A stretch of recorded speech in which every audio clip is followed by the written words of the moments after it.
peradaban ini tidak hanya kita lakukan di Kisar, tapi kita lakukan dari Aceh sampai Papua. Saya mohon maaf Bapak, sebelum kami masuk ke sini ternyata teman-teman arkeologi dari Australia sudah masuk dengan gambar-gambar yang ada di Kisar. Nah, kami sebagai UPT dari Kementerian Pendidikan dan Kebudayaan menanggapi itu, sehingga kami harus mempersiapkan segala sesuatunya yang ada di kita. Jadi pada saat ini ada rumah peradaban di Liangan, itu situs candi yang ditemukan di Jawa Tengah. Ada rumah peradaban di Gua Harimau di Sumatera Selatan, ada rumah peradaban di Labuan Bajo di Nusa Tenggara Timur. Pemerintah pusat untuk mengangkat kebudayaan di pulau-pulau terluar itu satu pilihan kenapa Kisar dipilih. Yang kedua, karena Kisar mempunyai sumber daya gambar dinding yang tidak ada di tempat lain.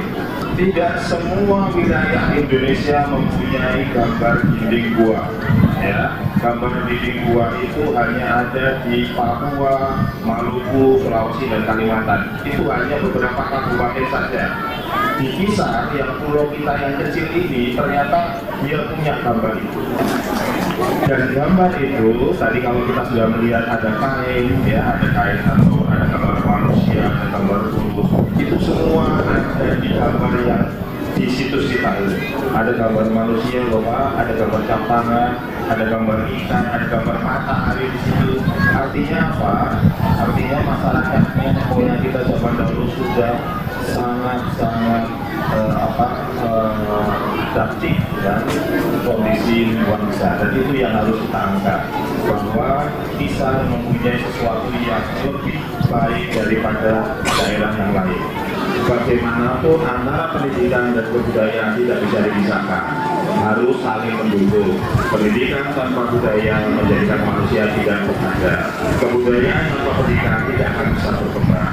Oleh karena itu, kita sangat mendukung pendidikan yang ada di Kisar melalui kebudayaan yang ada di Kisar. Jadi kita minta nanti ada motif-motif yang bisa dikembangkan, Bapak, dari gambar-gambar yang ada di gua-gua itu bisa dikembangkan untuk menjadi ciri khas dari masyarakat Kisar. Sebagai kebudayaan tidak bisa lepas dari urusan pendidikan, Pak. Untuk kebudayaan ada 3, balai arkeologi, balai pelestarian, dan kewarganegaraan. Sehingga manusia yang berpendidikan dan berbudaya adalah manusia seutuhnya yang memiliki kecerdasan dan berkarakter di atas budaya. Dan bahkan dalam tema kegiatan Rumah Peradaban dan Festival Pendidikan Kisar seperti pertama-tama saya mau sampaikan dulu bahwa saya sangat percaya bahwa masa depan Maluku Barat Daya, masa depan Pulau Kisar hanya bisa digapai kalau pendidikannya baik. Pendidikan yang baik itu pendidikan yang tidak berdiri sendiri, pendidikan yang mengakar pada akar budaya bangsa, pendidikan yang mengakar pada akar budaya lokal, akar budaya Kisar, akar budaya Maluku Barat Daya. Penelitian arkeologi membuktikan kepada kita bahwa ribuan tahun lalu leluhur kita itu sudah berbudaya luar biasa, beradab. Hari ini kita melaksanakan 2 kegiatan yang saling mendukung. Ada rumah peradaban dan ada festival pendidikan. Rumah peradaban untuk memberikan kita informasi tentang budaya bangsa kita, budaya leluhur pulau ini ribuan tahun lalu, sebagai roh baru, semangat baru bagi generasi kita hari ini. Dan festival pendidikan membuat kita mempelajari berbagai ilmu pengetahuan hari ini untuk mempersiapkan diri menggapai masa depan kita. Oleh karena itu pemerintah daerah memastikan akan mendukung semua kegiatan, semua program yang tujuannya adalah untuk mencerdaskan kehidupan masyarakat Maluku Barat Daya menuju masyarakat Maluku Barat Daya yang sejahtera, masyarakat Maluku Barat Daya yang makmur, tetapi tidak berdiri terlepas dari akar budaya bangsa. tidak boleh lepas dari akar budayanya. Saya beberapa waktu lalu minta teman-teman kepala desa dan pemuka adat, Pak Ketua Latu Pati, untuk membuat paten tenunan pisang. Semua motif tenunan pisang harus dipaten. Kita tidak tahu ke depan perkembangan sama, orang meniru budaya kita lalu orang mengklaim bahwa itu ciptaan mereka, padahal itu ciptaan leluhur kita. Kita harus patennya. Silakan mereka mau produksi, bayar dulu ke orang kita, bayar dulu ke masyarakat adat kita. Saya minta itu. Tadi saya sependapat dengan Pak Kepala Balai, gambar-gambar lukisan yang ada di dinding itu, dinding gua itu diadopsi. Mungkin sebagian sudah dimasukkan dalam tenunan hari ini.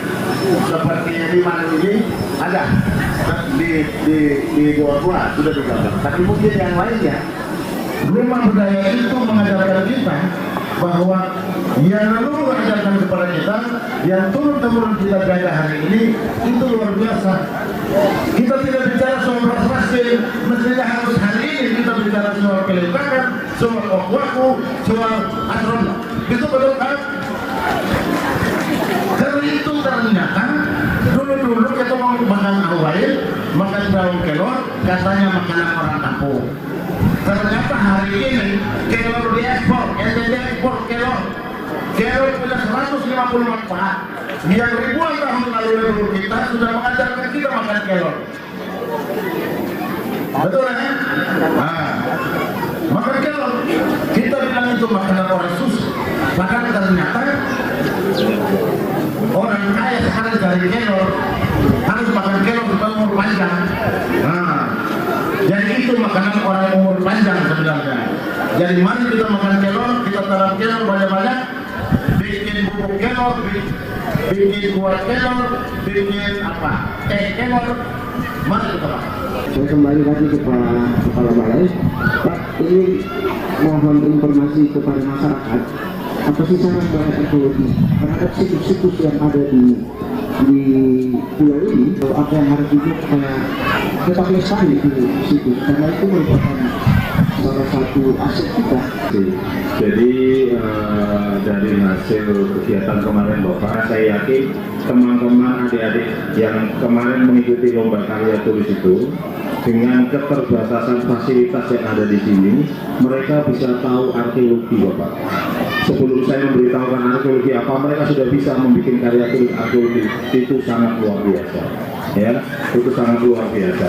Nah, ini saya lihat teman-teman atau adik-adik kita yang SMK ini calon-calon arkeolog masa depan, ya, calon-calon arkeolog masa depan, karena pengetahuannya sudah bagus, tinggal mengasah saja, Jadi untuk pengembangan, untuk pelestarian situs-situs yang ada di sini, ini saya hanya bisa menitipkan kepada masyarakat setempat.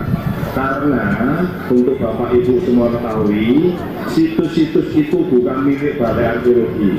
Kami hanya dikasih kewenangan untuk mengadakan penelitian. Setelah itu hasilnya harus dikembalikan pada pemerintah daerah dan masyarakat. Oleh karena itu, masyarakat yang paling dekat dengan situs menjadi garda terdepan untuk pelestariannya. Nah, oleh karena itu,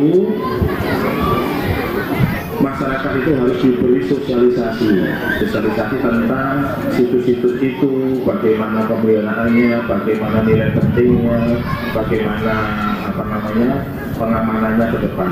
Nah, itu yang nanti akan menjadi tugas dan tanggung jawab dari mungkin pemerintah kecamatan setempat, mungkin juga nanti dinas kebudayaan setempat. Tentang masyarakat itu bagaimana jalan melindungi dan menggunakan cara budaya ini agar dia tetap lestari sebagai bukti sebuah peradaban yang telah ada sejak leluhur kita di pulau ini.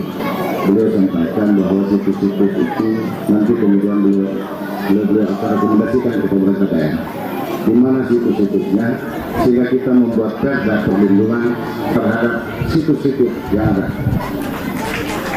Perda supaya perlindungannya clear, anggarannya ada untuk melindungi, menjaganya ada. Tetapi di lain sisi pemerintah daerah dan rakyat juga bisa dapat manfaat besar dari perlindungan situ. Situ selain dilindungi untuk kita mempelajari sejarahnya, tetapi situs-situs itu juga menjadi objek wisata, bisa menjadi objek wisata. Sehingga nanti setelah ada rekomendasi titik-titiknya, saya juga tidak tahu. Saya orang Kisar, saya tiba-tiba diinformasikan bahwa Pulau Kisar itu pulau yang penuh dengan lukisan. Kaget saya, di mana lukisannya? Di dalam gua-gua di seluruh Pulau Kisar ada lukisan prasejarah. Di dalam gua-gua, di Biasar, di Purpura, di mana-mana ada lukisan. Di Kisar itu budayanya paling halus di seluruh dunia.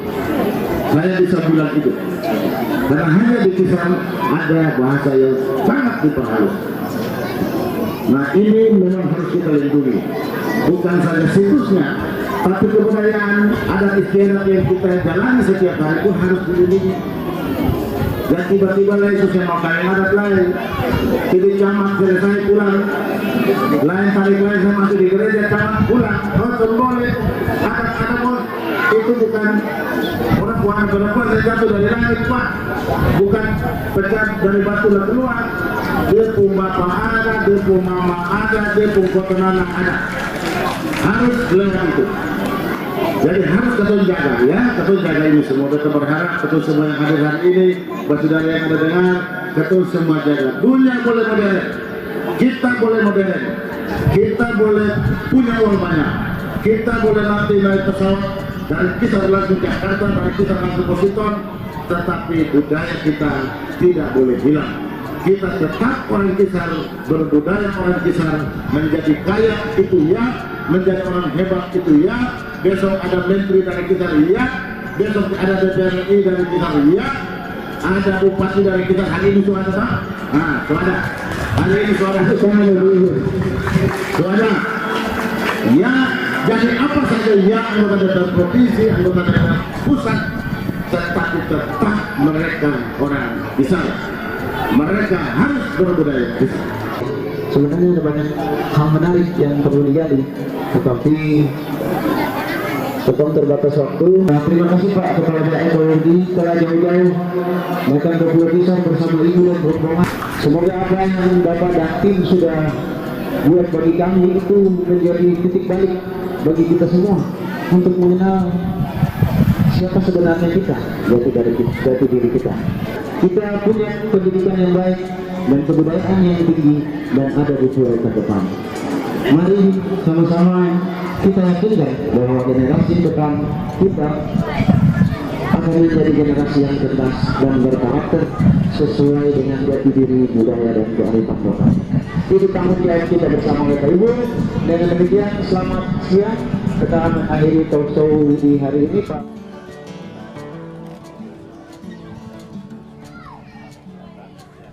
Terima kasih banyak. Saya atas nama pemerintah daerah dan rakyat Maluku Barat Daya, terutama rakyat Pulau Kisar, menyampaikan terima kasih banyak atas pemberian bingkisannya. Bingkisannya ini ada videonya dan ada buku pengayaan tentang kebudayaan di MBD, terutama Kisar, dan alat peraga. Alat peraga itu untuk guru-guru. Ini contoh-contoh para arkeologi, alat bantu ya. Ini kita bisa nanti pakai untuk lebih mengembangkan, memperkenalkan lagi arkeologi pada masyarakat kita, anak-anak didik kita. Terima kasih.